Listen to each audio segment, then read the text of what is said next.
And welcome back to Subculture. Well, we're turning our attention now to the Melbourne International Comedy Festival, and today we are going to be talking to one of the people with a show on at this year's festival. We'll be talking to Heather Valentine and her show Dream House. So welcome to the program, Heather.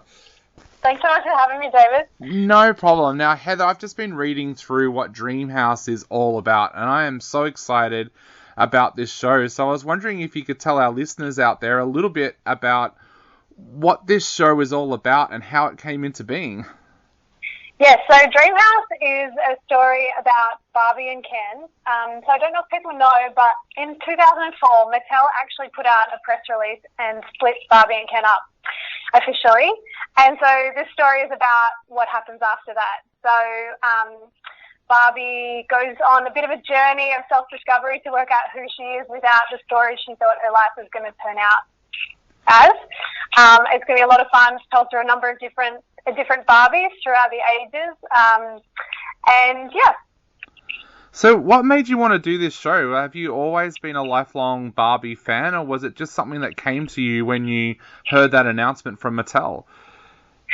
No, I loved Barbie when I was a little kid, but I was just kind of tossing around some show ideas a few years ago, actually. It's been about 3 years since I started writing the show, and it actually came about after I sort of split with my long-term partner, and I sort of started thinking about breakups and how they kind of change your perspective on life, and then I thought it would be really fun to explore that and some of those issues through the lens of kind of the perfect woman of Barbie. It seems such an obscure thing for Mattel to do because we all grew up with Barbie and Ken. Did they give a reason why they did it? No, they were very vague about it, and they did insinuate that Barbie was looking at a new fella who was an Australian surfer named Brody.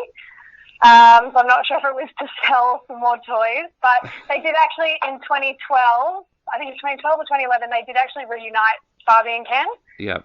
Officially. So they are back together, so everyone can relax. The couple have made it back together. Oh, that's great news. So how, when you were writing the show, how do you get into the head of Barbie, and was it difficult also writing from a personal point of view as well for your own breakup, but keeping it so that it was kind of comical? Yeah, I actually think Barbie kind of taking some of the things that I was going through and then imagining how Barbie might deal with them was really helpful, and it kind of gave the whole thing a sense of fun when I was writing it. Yeah. Because obviously Barbie lives in this different world. She has some challenges that are very different to us. You know, she is kind of at the whim of whoever is playing with her and what kind of stories they want to tell, as well as her wanting to kind of have her own life at her own voice. And just exploring kind of some of the things that I was going through that lens made it a lot of fun to kind of write the show. Definitely. Now you're working with director Carl Whiteside as well on this. Tell us a little bit about Carl and what he's brought to the show. Yeah, Carl's a fantastic director. We collaborated last year for the first time on my first comedy festival show, Masters of Ceremony. Carl's had a long kind of history in directing. He also runs a theatre and education company here in Victoria. But I just found he is fantastic with comedy. He's English, and so he has a really kind of English dry sense of humour, which I relate really well to and which works really well with my writing. And he also is really great at helping women tell their stories. So he's very supportive of kind of women's voices, and it was just a really great fit to bring him back on again for this project. Definitely. And you said before that it's taken 3 years to write this show. Talk us through that process a little bit. Like, did you first just start getting random ideas and putting them down on paper, or did you sit down at a computer and just write out the show all at once? How did that work for you from the writing process? Yeah, I had the idea a number of years ago and have quite unsuccessfully over the last 3 years tried to get what was in my head down on paper. So, you know, there's been a number of points in that time period where I've sat down and tried to kind of map it out and write bits of it, and I just kind of it wasn't working. But I'm also someone who loves a deadline, so I just thought this year I'm going to enroll the show in the festival, and then I've got a really hard deadline to finish it off. So it forced me to sit down and be really strict and kind of work through the challenges I was having about putting the story on paper. And now we've got it. Definitely. Now I've got to ask, who have been your favourite Barbies over the years? Like, there's always been various forms of Barbie. What's been some of your favourites over the years? I think about the ones I had as a child. We didn't actually have a lot of Barbies when I was little. My two Barbies had a lot of outfit changes, which is, I think, probably always my favourite thing. I used to sew little costumes for them at home. And we didn't have a Ken doll either. We had a doll that was the same size and shape as Ken, which was actually Michael Jackson. So my Barbies dated Michael Jackson when I was a kid. But I did have one Barbie doll where she was in a formal gown and she had a switch on the back, and if you flicked the switch, her arms would go up and run through her hair.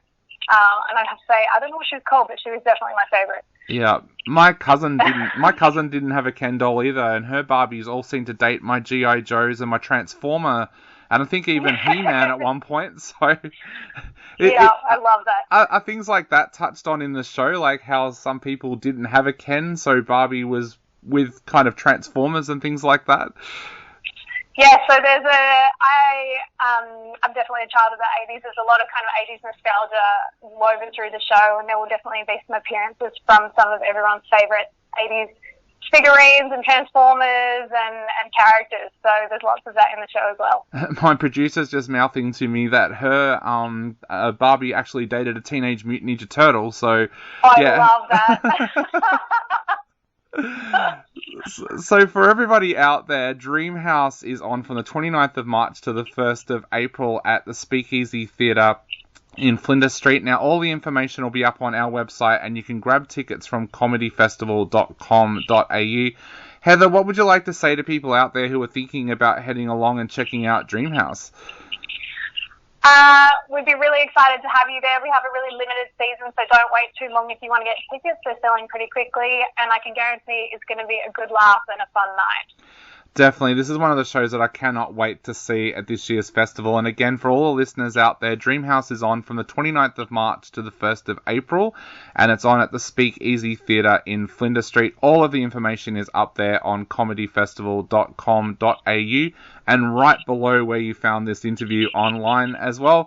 Heather, thank you so much for taking the time to chat to us today. It's been an absolute honour having you on the show, and we wish you all the best of luck for Dreamhouse. Thanks so much, David. It's been such a pleasure.